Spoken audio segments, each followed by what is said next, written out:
Hi love! Day off ko nga ngayong araw kaya tara, samahan niyo akong pumunta ng Spanshed at samahan niyo ako doon mag-grocery. Hindi na nga ako nakapag-ready at hindi ko na rin nalista yung mga kailangan kong bilhin. Pero once na nandun na ako, maaalala ko naman siguro kung ano yung mga kailangan ko sa bahay. Pero hindi ko talaga makakalimutan na kailangan ko ay yung bigas kasi isang saingan na lang yung natira doon. Pagkapasok ko nga dito sa Spanshed, may nakita akong parang kasing shape at kasing itsura ng bayabas pero hindi siya bayabas. Nakalimutan ko ang tingnan ko anong pangalan nun at kung anong tawag doon, pero sa mga nakakaalam, paki-comment na lang sa comment section. Ito ang 2 pack ng toge, yung pinakauna kong binili, tapos kukuha na rin ako dito ng enoki na 2 pack. Mas mura kasi kapag 2 pack yung bibilhin, mga nasa $7 lang, pero kapag isa lang yung kukunin mo, mga nasa $3.99. Kukuha na nga rin ako nitong isang tali ng petchay kasi mamaya bibili rin ako ng 1 kilong buto-buto ng baka. Napansin ko nga rin tong bell pepper na sobrang mahal pala, nasa 7.99 yung per kilo niya. Buti na lang nakakakuha kami nito sa free pantry. Kaya ayun, no need na bilhin dito. And then, isang mais lang yung kukunin ko ngayon kasi dati mga 4 na piraso yung binibili ko or 2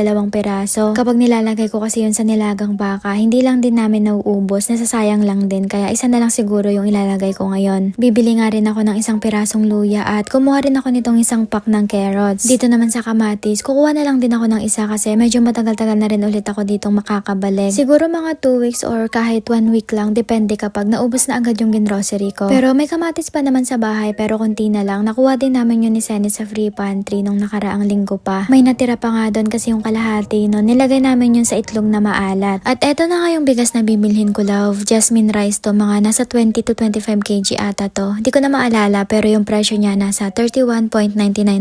Dito kasi yung may pinakamurang bigas kaya dito na ako palagi bumibili kaysa sa Woolies at Coles. Pero hindi pa rin ako sigurado, baka mas mura pa rin sa Costco pero kailangan lang kasi doon ng membership. Medyo may kamahalan din kasi magpa-member doon kaya hindi na kami nag-grab. Tapos ito nga pala yung sinasabi kong buto-buto ng baka na nasa 1 kilo pero yung presyo niya nasa $2.99 lang. Sobrang mura na noon compare sa mga presyo ng mga gulay at isda. Hindi ko nga rin alam kung bakit mas mura yung kilo ng baka dito at manok kaysa sa mga isda at gulay. Samantalang sa Pinas, baliktad yung pagtaas ng presyo, no? Mas mahal yung mga baka, manok, ganon kaysa sa mga gulay. Pero sabi ng karamihan, sobrang mahal na rin daw ng mga presyo ng mga gulay ngayon sa Pilipinas. Baka isa na rin siguro sa dahilan kung bakit sila nagtaas dahil nga sa taas ng gasolina at diesel. Nga pala love, nagpahabol din ako dito ng 2 dakot na sitaw. Kanina wala yan nung kumukuha ako ng talong. Pero nung naglakad-lakad ulit ako banda doon at bumalik ako, sakto, kakalagay lang ng sitaw. At halatang mga fresh pa talaga yung sitaw kaya dinamihan ko na talaga ng kuha. So after ko nga makuha lahat ng mga kailangan ko, pumunta na rin ako dito sa may cashier. Tapos pagkarating ko sa labas, sinago ko lang yung resibo and then sinimula ko nang sineparate yung mga gulay at saka yung mga frozen goods. And then nilagay ko lang to sa kanya-kanya nilang eco bag para hindi naman madumihan yung trunk. At pagkatapos ko ang maligpit lahat ng to, ibabalik ko lang yung trolley and then magsisimula na rin ako mag-drive pa uwi ng bahay. Sobrang hirap nga mag-grocery kapag mag-isa mo lang lalo na kapag mabibigat yung mga dala mo. So far, ito lang naman yung pinakamabigat, itong kalahating sakong bigas. Pero mas mabigat pa rin naman yung binubuhat ko sa kitchen. Nagbubuhat din kasi kami minsan doon ng sako-sakong harina, sako-sakong patatas at crates na mga gulay. After ko maayos lahat, binalik ko lang ng maayos itong trolley. Noong mga oras ka na to, nagmamadali na rin akong umuwi kasi gutom na ako. Umalis kasi ako sa bahay ng mga alas 9 ng umaga, hindi pa ako nakakapag-almusal at nakakapagkape. Kaya pagka uwi ko ng bahay, siguro diretso luto na rin ako ng pananghalian ko. At ayan love, nakauwi na ako. Sisimulan ko na niya nasikasuhin yung mga pinamili ko. Sobrang dami ko nga napamiling ulam, hindi ko nga alam kung magkakasya ba to sa freezer. Medyo marami din kasi kami nakatira dito sa bahay, kaya hati-hati kami sa pwesto. So ayun lang love, bukas ulit.